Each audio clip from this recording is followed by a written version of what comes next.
மீட்கப்பட்டு நிவாரண முகாம்களில் தங்க வைக்கப்பட்டனர். 100க்கும் மேற்பட்டவர்களின் உடல்கள் கண்டெடுக்கப்பட்டன.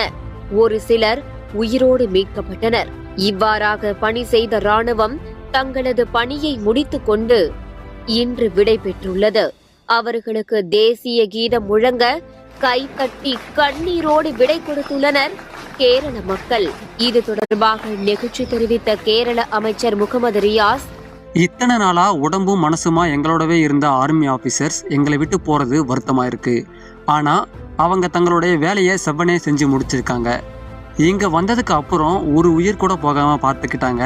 இப்போ அவங்களுக்கு வேற வேலைகளும் இருக்கிறது எங்களுக்கு புரியுது.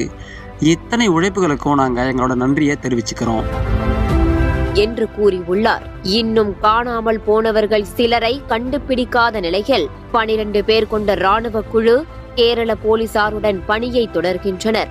பெரும்